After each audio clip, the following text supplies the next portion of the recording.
ગિરનારના મંદિરોમાં વહીવટદાર નિમતા સાધુઓમાં રોષ, તંત્રના દાવાને ગેરકાનૂની ઠેરવ્યો।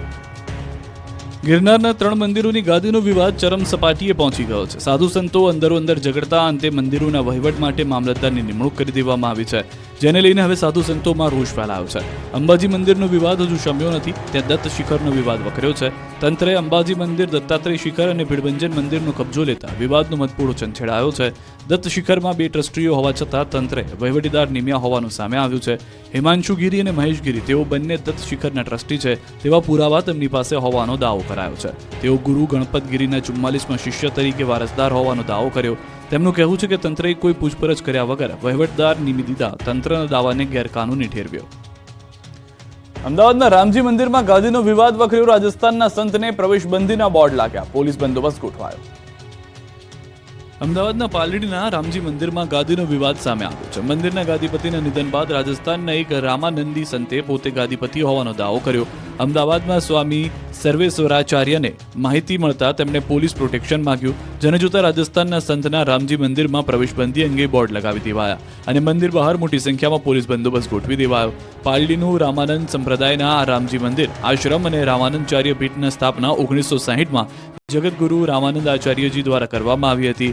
મંદિરના ગાદીપતિના નિધન બાદ મંદિરના સંતોને માહિતી મળી કે રામજી મંદિર તેમજ ગાદી પર કબજો જમાવવાના ઈરાદે રામાનંદ સંપ્રદાયના જ કેટલાક લોકો રાજસ્થાનથી પાલીથી આવી રહ્યા છે, જેથી આ મામલે પાલડી પોલીસ સ્ટેશન તેમજ અમદાવાદ શહેર પોલીસ કમિશનરને અરજી કરવામાં આવી, જેના અનુસંધાને મંદિરની અંદર અને બહાર પોલીસ બંદોબસ્ત ગોઠવી દેવામાં આવ્યો છે।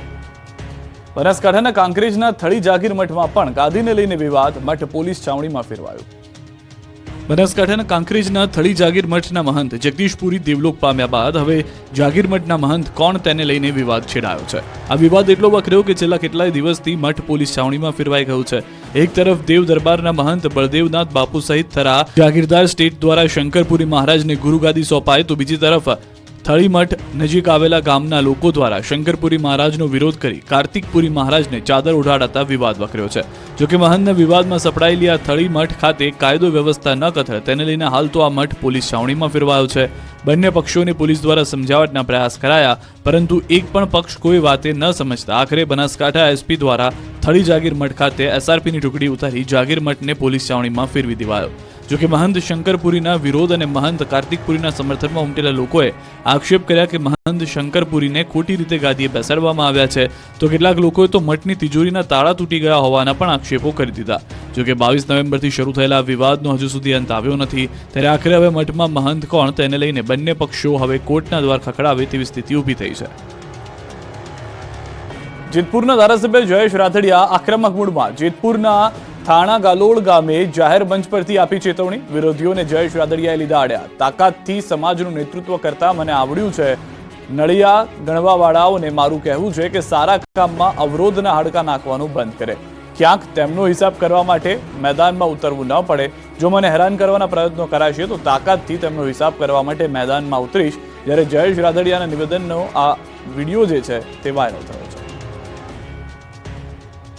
લોકો છે ને મારે આ જાહેર મંચ ઉપરથી કદાચ કેવું ન જોઈએ, પણ ના છૂટકે કેવું પડે છે કે એ સારું કામ કરવાના પ્રયત્નો કરતા હોય એમને અવરોધમાં હાડકા નાખવાનું બંધ કરી દેજો, નકર તાકાતથી સમાજનું નેતૃત્વ જેમ અમને કરતા આવ્યું છે, પરિણામ આપતા આવ્યું છે, એમ પછી હવે વચ્ચે આવ્યા એના પછી મારે હિસાબ કરવા ન પડે, એ મેદાનમાં મારે ઉતરવું ન પડે। નથી ઉતરવું, સમાજની વાત આવે છે ત્યાં સુધી, પણ કીધું કે છેલ્લે એન્ડ સુધીમાં મને જો હેરાન કરવાના પ્રયત્નો કરવાના ટોટકે નક્કી કરી લીધું હોય છે, તો પછી હું રાજકીય માણસ છું છેલ્લે તમે વાર કરતો મને આવડે છે, કદાચ એ સમય આવે ત્યારે મારે મેદાનમાં ઉતરવું ન પડે, એટલા માટે જે જેનું સારું કામ કરતા એને મુબારક।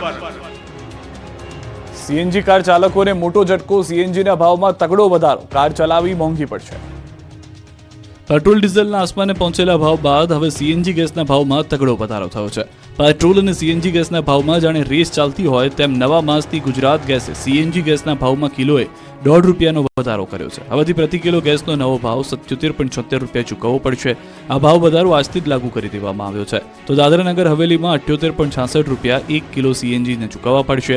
આ સિવાય પાલઘર અને થાણેમાં ₹78.50 સીએનજીનો ભાવ વાહન ચાલકે આપવો પડશે। ત્યારે રાજસ્થાનમાં 1 કિલોનો સીએનજીનો ભાવ ₹82.31 ચૂકવવો પડશે।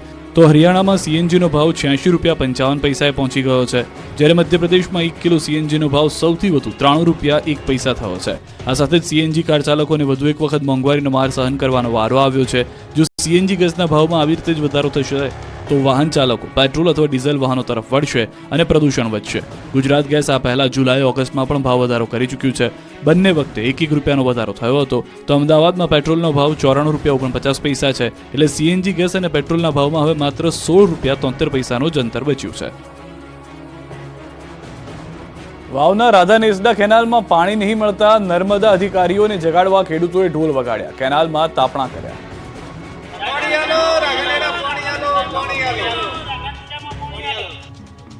પાણી વગર તરસ્યા વાવના રાધા નેસડાના ખેડૂતોએ ઢોલ વગાડી તંત્રને જગાડવા કર્યો પ્રયાસ. વાવ તાલુકાના છેવાડે રણની કાંધી આવેલા રાધા નેસડા ગામે ખેડૂતોને સિંચાઈ માટે કેનાલનું પાણી 1 માસથી મળતું નથી, જેને લઈ ખેડૂતોમાં રોષ જોવા મળ્યો છે. નર્મદા કેનાલના અધિકારીઓને જગાડવા ખેડૂતોએ ઢોલ વગાડ્યા તેમજ કોરી ધાકોર કેનાલમાં બળતણ કરી રોષ પણ ઠાલવ્યો હતો.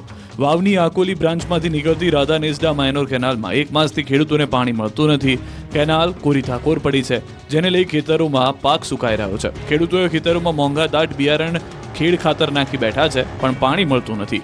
અધિકારીઓને ફોન કરે તો કહે પાણી મળી જશે. એજન્સીવાળા પાણી કાપી નાખે છે, જેથી પાણી મળતું નથી તેવા આક્ષેપો કર્યા હતા. જો આ સમસ્યાનો ઉકેલ નહીં આવે તો ખેડૂતોએ ભૂખ હડતાલ પર ઉતરવાની ચીમકી ઉચ્ચારી હતી. દિલ્હી મુંબઈ કોરિડોર હાઈવેનો 14 ગામના ખેડૂતોએ કર્યો છે વિરોધ. દાહોદથી નીકળતા દિલ્હી મુંબઈ કોરિડોર હાઈવેને લઈને ખેડૂતો વિરોધ કરી રહ્યા છે. દાહોદના 14 ગામના ખેડૂતો વળતરને લઈને મેદાને આવ્યા છે. જાલોદ તાલુકાના સરગ્રસ્ત 14 ગામના ખેડૂતો 17 મૂળભૂત સુવિધાઓને લઈને વિરોધ કરી રહ્યા છે. આ અંગે છેલ્લા 3 વર્ષથી માંગણીઓ કરી રહ્યા છે. આંદોલન અને આવેદનપત્રો આપી રહ્યા છે, છતાં તંત્રના પેટનું પાણી ન હલતા અંતે ફરી 14 ગામના લોકો રોડ પર ઉતર્યા હતા. તંત્ર હવે લેખિતમાં બાંહેધરી નહીં આપે તો 3 ડિસેમ્બરે રોડનું ચાલતું કામ બંધ કરવાની ચીમકી આપી છે. 2 ડિસેમ્બર બાદ માંગણી પૂરી કરવા માટે લેખિત બાંહેધરી નહીં આપે તો લોકો ઉગ્ર આંદોલન કરશે. 3 ડિસેમ્બરે ખેડૂતો પરિવાર સાથે હાઈવે પર ઉતરીને કામ બંધ કરાવશે. ટીઆરપી અગ્નિકાંડના સૂત્રધાર સાગઠિયાને કોર્ટમાં પરિવારને મળવા દીધા, નાસ્તાની મોજ કરાવી.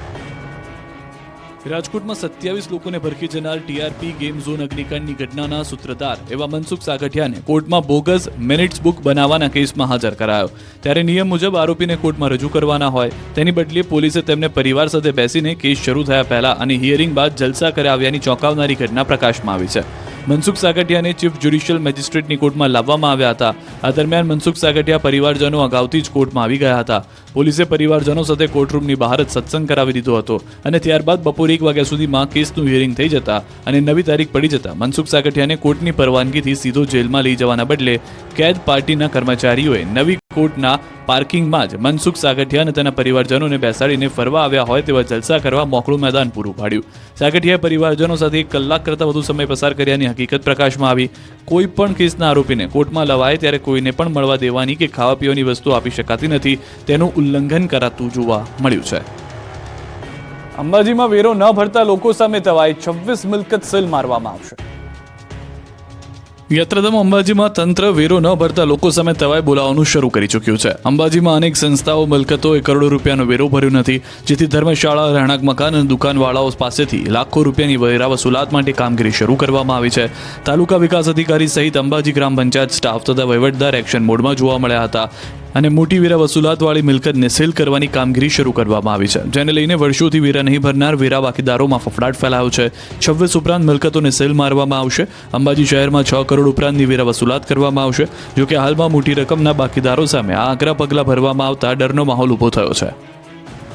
ડીસા નગરપાલિકાના પ્રમુખને હટાવવા ભાજપના ધારાસભ્ય દબાણ કરતા હોવાનો આક્ષેપ, બ્રહ્મ સમાજે આપી આંદોલનની ચીમકી.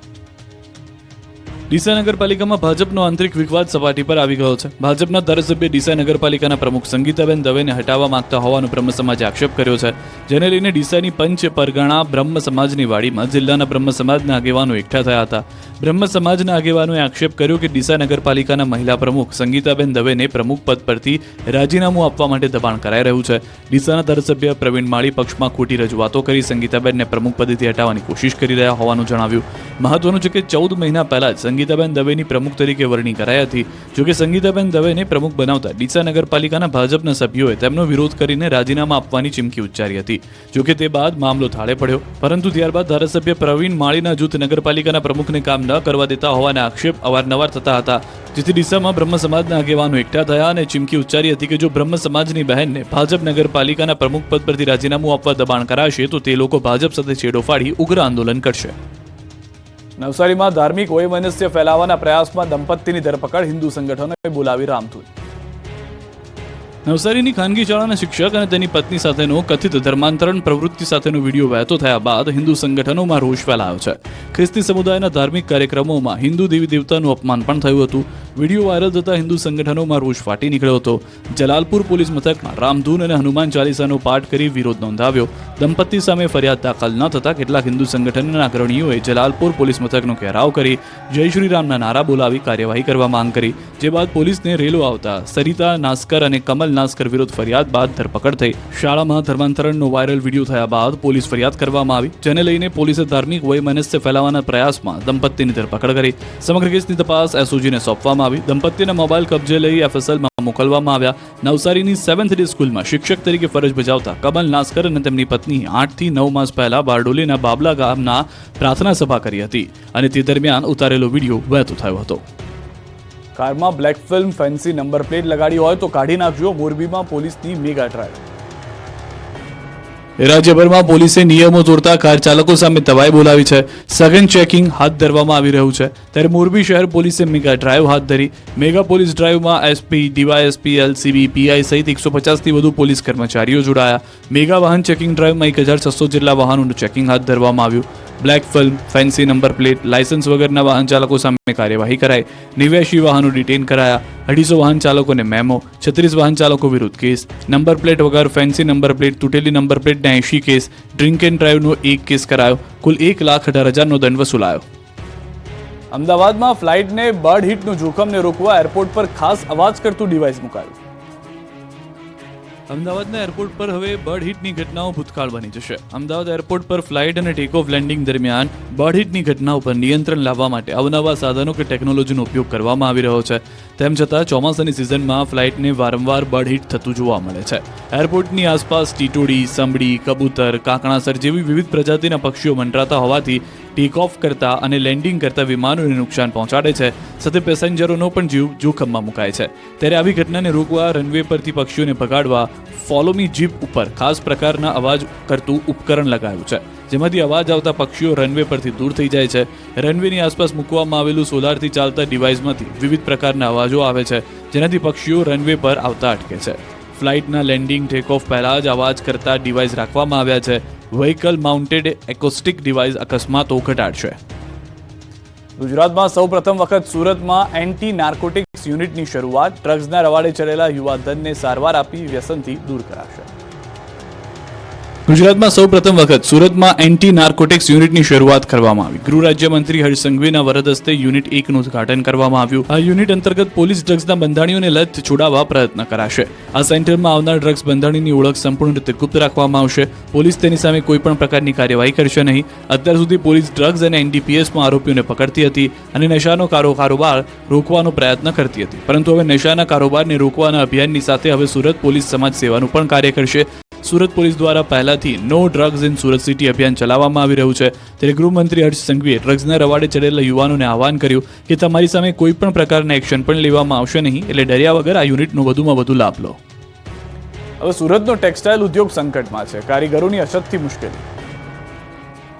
હીરામાં મંદી બાદ હવે ટેક્સટાઇલ ઉદ્યોગ પર પણ સંકટના વાદળો ઘેરાયેલા છે. હાલ સુરતના ટેક્સટાઇલ ઉદ્યોગમાં તેજીનો દોર ચાલી રહ્યો છે, પરંતુ સામે પ્રોડક્શન નથી થઈ રહ્યું. તેનું કારણ છે કારીગરોની અછત. દિવાળીનો તહેવાર તેમજ છઠ પૂજા કરવા માટે કારીગરો તેમના વતન ગયા છે. હજુ પણ મોટા પ્રમાણમાં કારીગરો પરત નથી આવ્યા. તેની સીધી અસર ટેક્સટાઇલ ઉદ્યોગ પર જોવા મળી રહી છે. કારીગરોને બોલાવવા માટે વેપારીઓએ વ્યવસ્થા કરી આપવા છતાં પણ કારીગરો ન આવતા હાલ તેજી વચ્ચે કમાવાના સમયે વેપારીઓને રડવાનો વારો આવ્યો છે. કાપડની માંગ હોવા છતાં પણ પ્રોડક્શન પૂરું કરી શકતા નથી, જેથી વેપારીઓને મોટું નુકસાન થતું જોવા મળી રહ્યું છે. આ ઉદ્યોગમાં મોટા પ્રમાણમાં કારીગરો ઓરિસ્સાના છે. વતન ગયા બાદ તેમના વતનમાં લગ્ન પ્રસંગ ચાલી રહ્યા છે. સંબંધીઓને ત્યાં લગ્ન છે, જેને લઈને કારીગરો પરત આવી નથી રહ્યા. હાલ 60% જેટલો જ ઉદ્યોગ ચાલુ હાલતમાં છે, જેને લઈને કહી શકાય કે 4 લાખ કરોડ કાપડનું ઉત્પાદન છે, તેમાંથી 40%નું કામ થાય છે. ઘણા પ્રોસેસિંગ હાઉસ તો હજુ ચાલુ પણ થયા નથી. ઘરાકી હોવા છતાં ટેક્સટાઇલના વેપારીઓ પહોંચી શકતા નથી. જો હજુ પણ કારીગરો કામ ધંધે નહીં લાગે તો કાપડ માર્કેટમાં પણ મંદી આવતા વાર નહીં લાગે. નવનિર્માણ આંદોલનની 50મી વર્ષગાંઠ નિમિત્તે અખિલ ભારતીય વિદ્યાર્થી પરિષદ છાત્ર શક્તિ યાત્રા યોજશે. નવનિર્માણ આંદોલનની 50મી વર્ષગાંઠ નિમિત્તે અખિલ ભારતીય વિદ્યાર્થી પરિષદ છાત્ર શક્તિ યાત્રા યોજશે. આગામી 20 ડિસેમ્બરે મોરબી, કર્ણાવતી અને સુરતથી યાત્રાનો શુભારંભ થશે. યાત્રા જિલ્લાના કેમ્પસમાં જાહેર સભાઓ યોજશે. 1500 કિલોમીટરની યાત્રામાં વિદ્યાર્થીઓને જાગૃત કરવામાં આવશે. વિદ્યાર્થીઓને નવનિર્માણ આંદોલનના ઇતિહાસથી અવગત કરાવવામાં આવશે. સાથે જ વિદ્યાર્થીઓની સમસ્યા અને પ્રશ્નોને વાચા આપવામાં આવશે. સાથે જ 6, 7 અને 8 જાન્યુઆરીએ 2025ના રોજ અખિલ ભારતીય વિદ્યાર્થી પરિષદનું અધિવેશન પણ યોજાશે. આ અધિવેશનમાં સમગ્ર ગુજરાતના વિવિધ જિલ્લાઓમાંથી છાત્ર નેતાઓ અને વિદ્યાર્થીઓ મોટી સંખ્યામાં સહભાગી થશે. અધિવેશનમાં સમગ્ર ગુજરાતમાંથી કુલ 1200 જેટલા વિદ્યાર્થી પ્રતિનિધિઓ ઉપસ્થિત રહેશે. આ અધિવેશન છાત્ર શક્તિને ધગધગતી રાખવા અને ભારતીય શિક્ષણને ઉચ્ચતમ કક્ષાએ પહોંચાડવા માટે આ અધિવેશન માઇલસ્ટોન તરીકે પ્રસ્થાપિત થશે. સાથે જ વિદ્યાર્થીઓમાં નવીન ઉર્જા સંચય કરવાનું પણ કાર્ય કરશે. પ્રયાગરાજમાં યોજાનાર કુંભ મેળાની ગુજરાતમાં તૈયારીઓ. આરએસએસ પ્લાસ્ટિકના બદલે સ્ટીલની થાળી આપશે. ઉત્તર પ્રદેશના પ્રયાગરાજમાં યોજાનાર કુંભ મેળાની તૈયારીઓ શરૂ થઈ ગઈ છે. ત્યારે આ કુંભ મેળો હરિત કુંભ મેળામાં બને તે માટે આરએસએસ દ્વારા અનોખું અભિયાન હાથ ધરવામાં આવ્યું. કુંભ મેળામાં આવતા પ્રવાસીઓ ડિસ્પોઝલ વસ્તુઓનો ઉપયોગ ટાળે અને મેળામાં પ્લાસ્ટિક વસ્તુઓ બદલે થાળી અને થેલાનો ઉપયોગ કરી શકે તે માટે એક થેલા એક થાળી નામનું વિશેષ અભિયાન હાથ ધરવામાં આવ્યું. આ અભિયાન અંતર્ગત આરએસએસના સદસ્યો દ્વારા શેરીએ શેરીએ ઘરે ઘરે ફરી એક થાળી એક થેલો ઉઘરાવવામાં આવી રહી છે. આ થાળી અને થેલો પ્રયાગરાજ ખાતે મોકલવામાં આવશે. આ અભિયાન થકી જે પ્રતિદિન 1200 ટન કચરો ખાદ્ય સામગ્રી સહિતનો થાય છે તે ઘટે તે માટે આ વિશેષ પ્રયાસ હાથ ધરવામાં આવ્યો છે. મહત્વનું છે કે 23 જાન્યુઆરીથી 26 જાન્યુઆરી 2025ના આ મેળો યોજાશે, જેમાં અંદાજે 25 કરોડ શ્રદ્ધાળુઓ જોડાઈ શકે છે. ત્યારે આ અભિયાન માટે ગુજરાતના કાર્યકર્તાઓ આજથી કામે લાગી ગયા છે. કુંભ મેળા દરમિયાન ગુજરાતમાંથી 1000 જેટલા સ્વયંસેવકો પણ કુંભ